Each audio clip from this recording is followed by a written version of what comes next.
Bonjour, bienvenue dans cette présentation de Idea Statica relative au calcul d'un pied de poteau tubulaire encastré. Donc j'ai pas de slide particulière, on va aller directement dans l'application.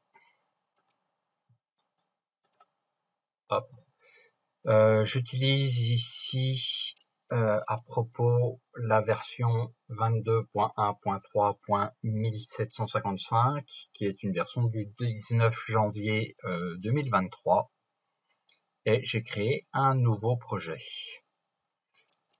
Donc je vais partir de zéro.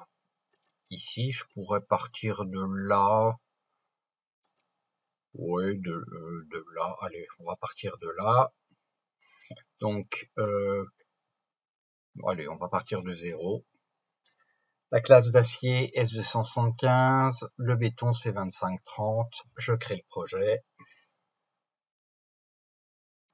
Donc comme je pars de zéro, je démarre avec une interface vierge, j'ai pas d'éléments, pas de charge, pas d'opération. Je vais créer l'élément qui est un tube que je vais prendre carré. Donc un tube carré de 180 par 5. Ouais, par 6,3. Ok. Donc en S275. Cet élément, je vais le tourner à 90 degrés. Donc c'est une rotation autour du plan horizontal.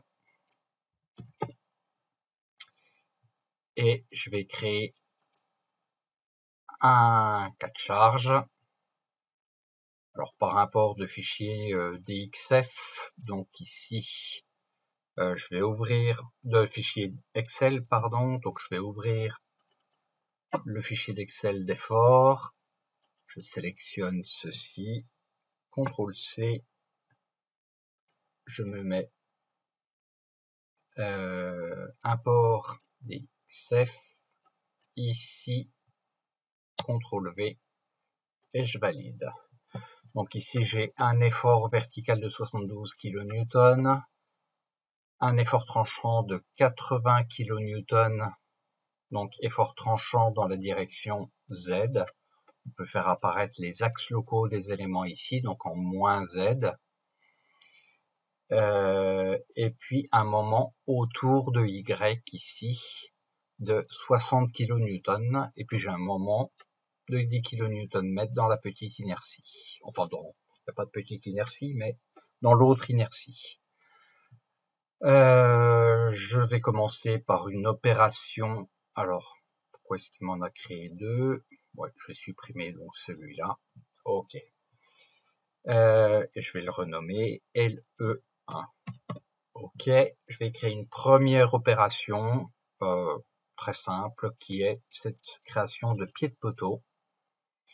Alors, pied de poteau, on va prendre une nuance 4,6, un diamètre des aciers de 24 par exemple. Voilà, et il me fait donc une proposition ici qui s'appelle BP1, Base Plate numéro 1, qui associe l'élément M1 en acier de 15 mm d'épaisseur au profil symétrique. Le 100 qui est ici au profil symétrique, ça veut dire que j'aurai le même décalage haut et bas et gauche et droite. Le 100 qui est ici indique que j'ai 100 de débord par rapport à la cote extérieure du profil, donc à gauche, à droite, au-dessus, en dessous. Oui, on va le mettre de 120 par exemple.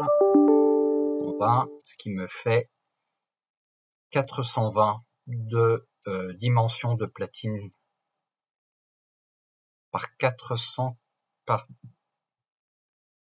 420, ok. Et donc les boulons sont à 50 ici du bord, c'est donné ici. On va peut-être les éloigner un petit peu, disons 60. Ok, comme ceci. On va faire une longueur d'ancrage de 300 par exemple, avec des plaquettes circulaires de 50. Ok. Donc par défaut, dans les paramètres ici, il va vérifier la résistance à l'éclatement du béton, à la traction et au cisaillement. Ça c'est par défaut quand on veut vérifier le bloc de béton, alors pas en contrainte au sol, etc., mais juste en traction, cisaillement. Ça c'est en supposant qu'il ne soit pas armé, hein. Sinon si je fais aucun, je vérifie pas la résistance à l'éclatement du béton. Ok, bon là pour l'instant je vais le laisser comme ça, et j'ai les dimensions du bloc du béton qui sont ici. Donc 200 c'est latéralement par rapport au bord de la platine, de chaque côté. Donc ici, hein, par rapport au 420, on a 200 de chaque côté, et bon, on va mettre que 500 d'épaisseur, hein. Ok. Donc si je lance ça au calcul, déjà ça devrait être stable, mais il est fort probable qu'avec un moment fléchissant, ça ne passe pas. D'ailleurs, on voit qu'il a du mal à converger.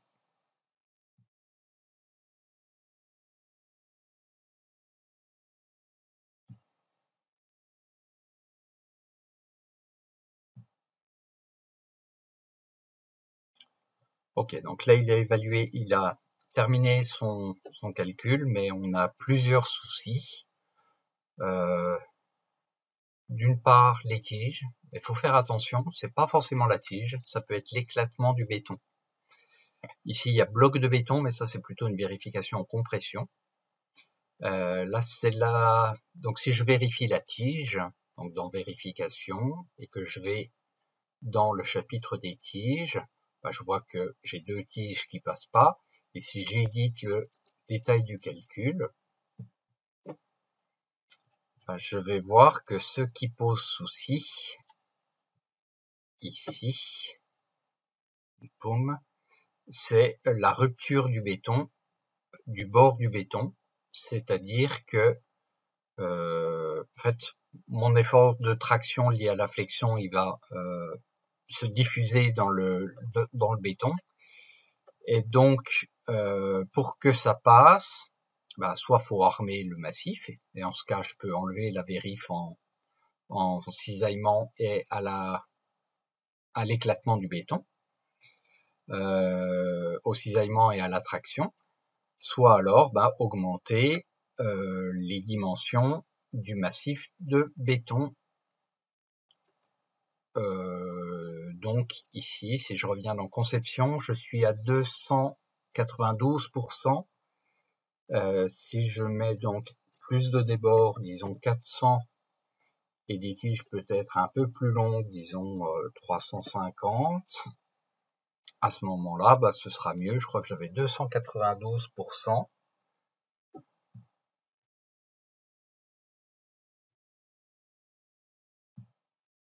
pour les tiges.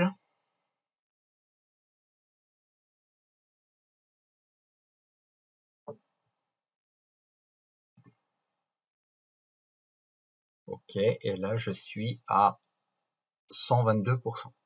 C'est déjà un poil mieux. Bon, après ça passe pas à cause de la plastification, hein, 44% plutôt que 5, on a un gros problème de plastification. Donc ici, si je regarde là où j'ai de la déformation plastique, bon, c'est essentiellement les soudures, hein, qui ne passent pas. Mais j'ai également un peu de plastification, et d'ailleurs c'est pas qu'un peu, hein. Je suis dans ces zones foncées, oui, à 44% d'allongement. Donc là, bien sûr, ça ne passe pas, et si je regarde en contrainte, je pense que le tube va être tout rouge, hein. Ok, donc il faut l'aider un petit peu. On va mettre des raidisseurs. Donc déjà, si je lance un autre calcul, vous voyez qu'ici en taux de travail sur les tiges, je suis encore à 122%, mais sans prendre en compte la vérification à l'arrangement du béton. Alors à ce moment-là, les tiges vont passer déjà un poil mieux, puisqu'elles ne seront vérifiées qu'à la traction.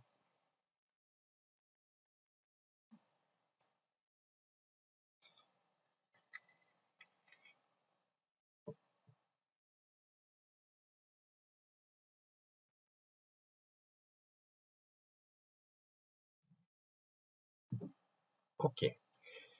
Et donc, quelle que soit la dimension du massif de béton, hein, il n'y a plus de vérification de l'arrachement du béton. OK, donc par contre, toujours problème de soudure, problème de bloc de béton. Alors là, ça c'est un problème de contrainte au sol, hein, si on veut, de contrainte dans le béton, pardon.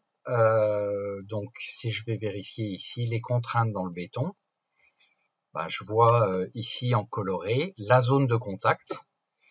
Et donc, l'effort normal sur cette zone de contact dépasse la capacité résistante du béton qui est actuellement un C2530. Donc là, si je regarde la vérification du bloc de béton, donc j'ai une capacité résistante de 33,5 MPa et j'ai une contrainte qui est liée à l'effort normal sur la surface de contact de 43 MPa. Donc ça ne passe pas en contrainte au sol. Une façon peut-être de le passer en contrainte au sol, c'est d'augmenter l'épaisseur de la platine pour diffuser un peu plus la charge. Donc ici je suis à 128%. Si je reviens en conception et que je mets une platine de 20, cette fois, je relance le calcul. Alors j'étais à 128%.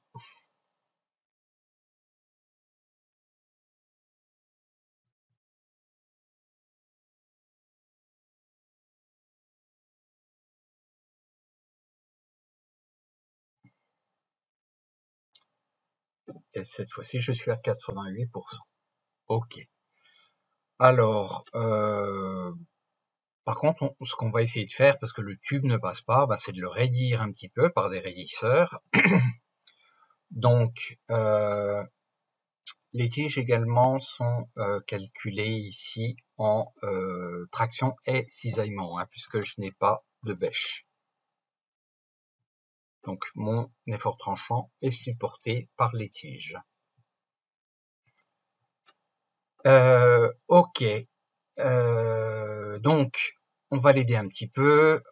On va créer une opération de platine raidisseuse que je vois ici.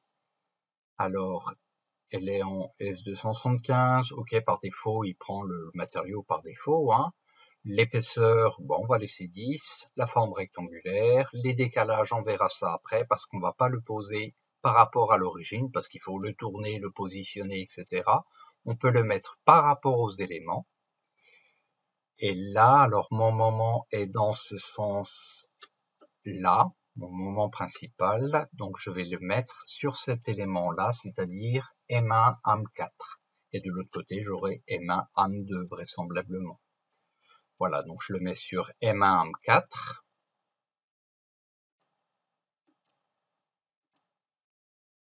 AM4. Je vais le mettre en renfort et je vais le mettre derrière. Voilà. Et là, il vous réalise un certain nombre de soudures en automatique. Pour l'instant, on va peut-être laisser ça comme ça. D'ailleurs, si je mets cette pièce-là, je vais pas pouvoir réaliser cette soudure. Donc, ce que je vais faire, c'est déjà désactiver les soudures, ici, donc des âmes, et puis les créer manuellement, donc ici, et là, sur cette pièce-là, à l'interface avec ça. Donc, une opération de soudure, donc où je vais souder, alors c'est les bords de cette pièce-là, donc il faut pas partir de BP1, il faut aller de M1 à M1, donc ici l'élément M1, lame 1, sur la base plate, ici. Et l'indice de bord, alors déjà je vais le mettre en extérieur, et puis c'est sur le bord 1. OK. Donc ici d'un seul côté, bien sûr, hein, pas ici à l'intérieur, mais plutôt ici à l'extérieur. Je vais faire une copie de cette soudure sur M1 M3, comme on le voit ici. Ensuite, je vais réaliser ma platine raidisseuse. Ok, je vais la paramétrer de là à là. Donc pour ce faire, je vais jouer sur ces cotes que je vois ici apparaître lorsque je sélectionne l'opération. 150, alors j'avais 420, 420 ça fait 160, non 420, la moitié de 420 c'est 210. Donc ici 210 à gauche et à droite.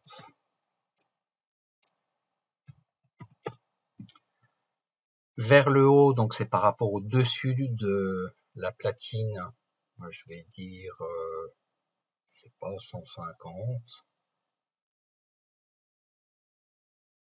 Donc ici c'est le 100.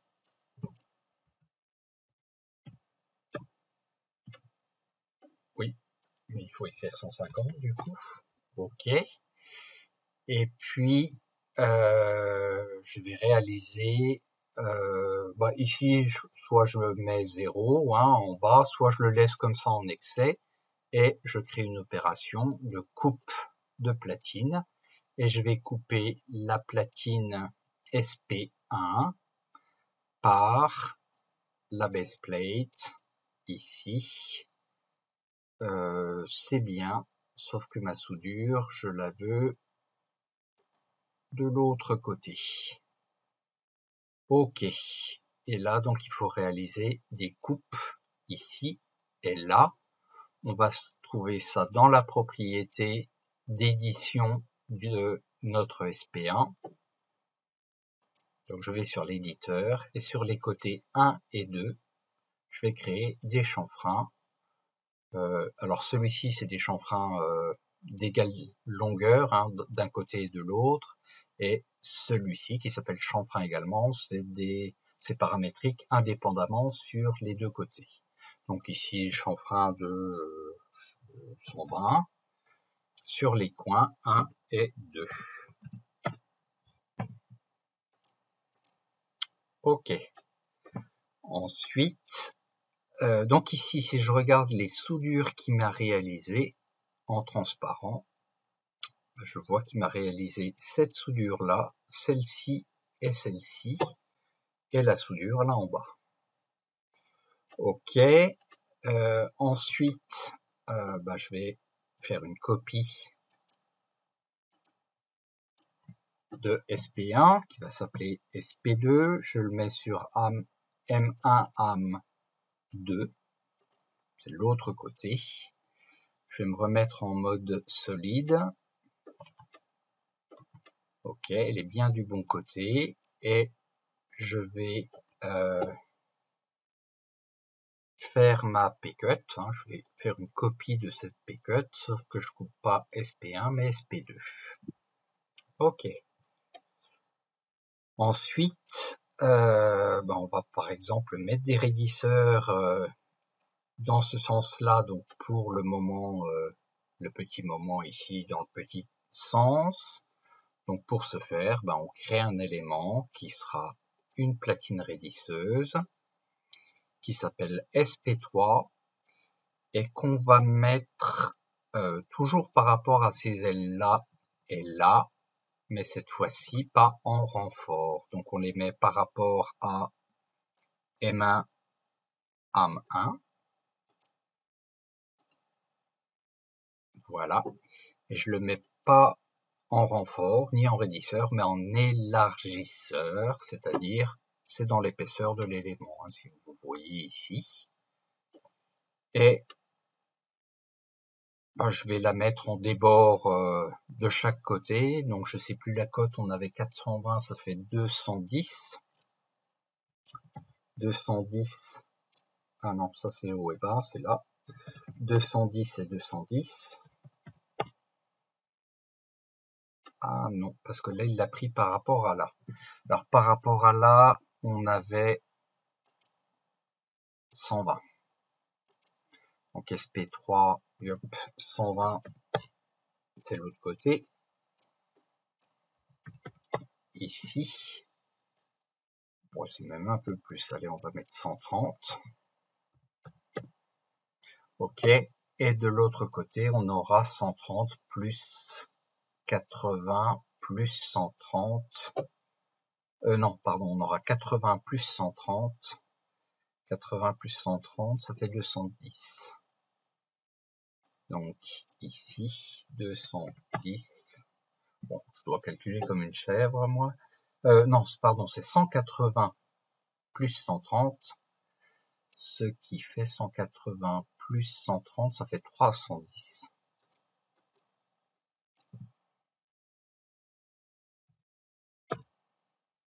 Bon, allez, on va le faire à l'œil, hein. 290, 280. OK.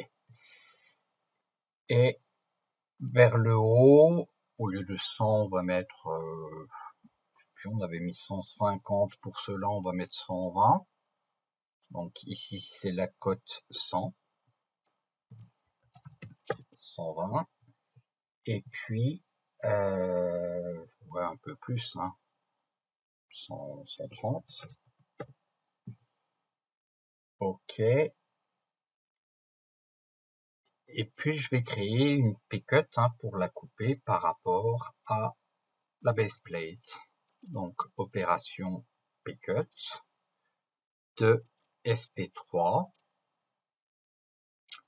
par... Ah non, pas par rapport à la... Oui, bon, par rapport à la base plate, mais aussi par rapport à ça. Couper deux fois. Donc, par rapport à ça, ce sera SP1. Donc, c'est une platine SP1. OK, et il m'a conservé le mauvais morceau. Je vais faire comme ceci. OK, et puis ensuite, une autre opération P-cut.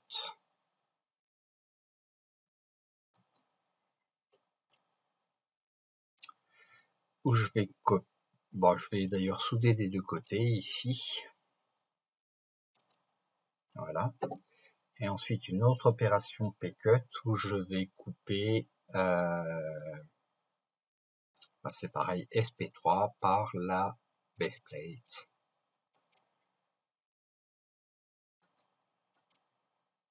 Voilà, et je soude des deux côtés. OK. Alors par contre, je vais pas pouvoir le couper de l'autre côté, il faut que je fasse un autre élément. Donc je vais copier cet élément-là. Je vais copier cette opération-là, où je vais couper celui-ci, c'est-à-dire SP4, par celui-ci, qui est SP2. Et j'ai conservé le bon morceau, et j'ai ma soudure des deux côtés. C'est parfait. Et ensuite, une copie de ce P-cut là, pour aller couper SP4 par rapport à baseplate. OK. Puis ensuite, on peut faire nos chanfreins. Alors, j'aurais dû faire sur l'élément avant de l'avoir copié. C'est sur le côté numéro 2, je vais insérer un chanfrein de 50. Sur le côté numéro 2, je fais appliquer pour voir si c'est bien du bon côté. C'est bien du bon côté, je vais le faire un peu plus grand, peut-être 80. OK, c'est bien comme ça. Et même chose ici. Donc éditeur sur le coin numéro 2 de 80.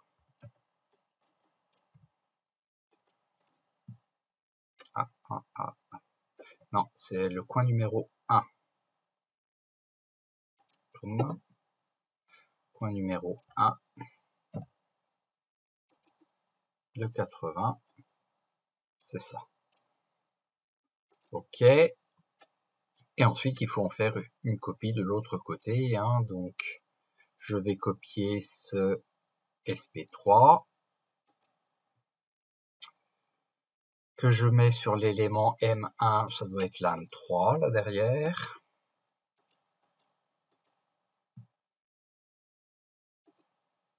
OK. Et les opérations de P-cut, où je vais couper SP5 par SP1, OK, et où je vais couper P5 par baseplate, OK. Et décidément, j'aurais dû faire ma coupe directement dans le... Ah ben, c'est bon, elle est ici. Alors ici...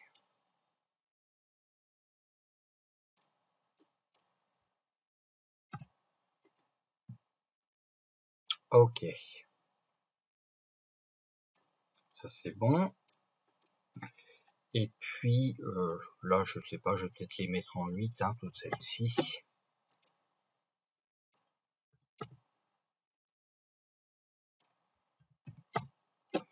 Et toujours une copie de ça. Ou même, voilà, 80, ça fait beaucoup. De celle-ci. Donc, je la copie. Et je la mets sur lame 3 de M1. OK. Alors, ici, ça doit être le coin 2. OK. Alors, et mes coupes. Donc, je fais des copies, mais j'aurais pu en créer de nouvelles. Hein. Ici, je coupe SP6 par SP2. C'est bon. Il garde le bon côté. OK. Et je fais une copie de ça. Et je coupe P6 par baseplate. Là, ça doit être l'autre côté, puisque là, il m'a tout masqué. Voilà. OK, ben écoutez, je crois qu'on est bon. On va juste aller pour la forme, réaliser une opération de trou. Alors, elle est bien placée, hein, dans M1 à 1. On va la mettre à 80 de la base et un diamètre de 40. Voilà, de 50. OK. Boum. Et ben c'est bon pour tout. On peut lancer le calcul.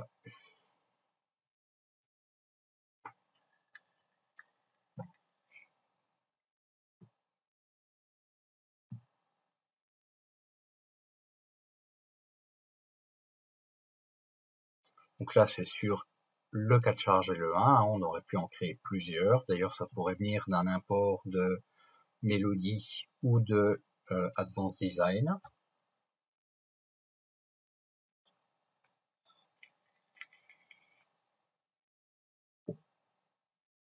On voit qu'il a un peu de mal à converger, c'est que vraisemblablement il y a des choses qui vont pas être bonnes.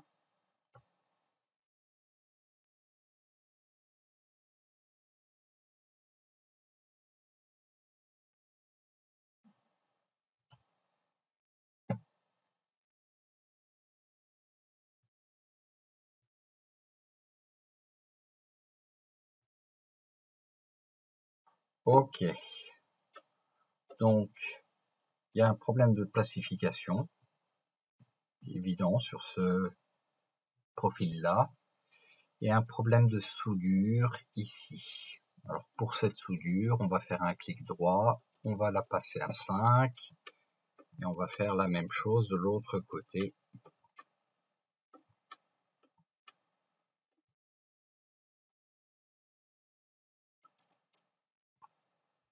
Donc par un clic droit sur le profil, hein, sur la soudure, hein, on va retrouver sa propriété qu'on peut modifier.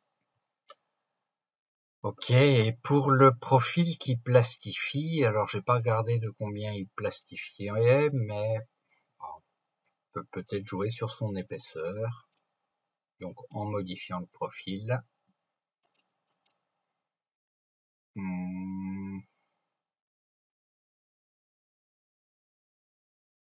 Alors j'étais à 180 par 6,3. 180 par 8. Bon, je pense que ça va être encore un peu limite.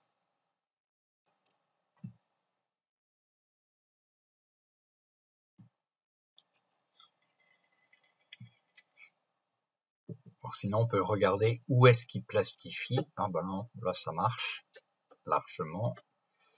Donc où est-ce qu'il plastifie? Ben on le voit dans les vérifications par la contrainte équivalente, par la déformation plastique, pardon. Donc c'est dans ces zones ici. En fait, c'est dans la zone comprimée. Hein. Ok. Essentiellement au niveau du trou, mais est-ce que... Enfin, remarquez, maintenant je suis à 1, donc j'ai pas de souci. Sinon, avec cette fonction de trou, j'avais également une fonction de raidisseur. J'ai quelque chose comme ça. Hein. Ok, là je ne vais pas le mettre. Le raidisseur, mais je garde le trou quand même. Voilà, et je relance le calcul.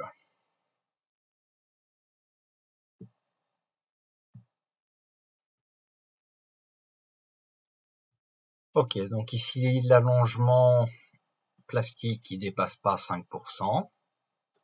Hein, il a lieu dans cette partie-là. Les contraintes équivalentes, ben, comme le tube est arrivé en plasticité, ben, il passe à 275 MPa. Alors si je clique dessus, hein, je peux avoir son développé et regarder face par face ce qu'il se passe. Hein. Donc essentiellement, c'est là et là. Et puis de l'autre côté, hein, ici. Et c'est pas tout à fait symétrique parce que j'ai également un moment hors plan. Hein. Ok. On peut regarder les déformations plastiques, on l'a fait. Les contraintes de contact, non. Les contraintes dans le béton. Là, on voit la surface de contact. Elle est beaucoup plus importante que tout à l'heure avec ses raidisseurs. Et donc, ça permet de vérifier le bloc de béton. Donc, avec une épaisseur de platine, peut-être que je peux revenir à 15 si je ne l'avais pas fait.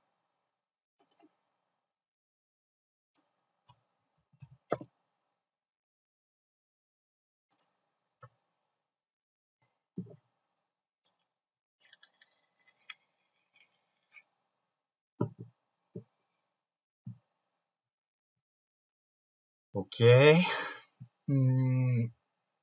Donc les soudures, bon, un peu limite. Ben, j'ai des soudures que d'un côté d'ailleurs. Là j'aurais pu mettre des soudures de deux côtés. Donc en cliquant dessus, ici, il faut le faire sur chaque une. Ben là et là je l'avais déjà fait. Ok. Je vais revenir sur cette vue là. Et je vais recalculer.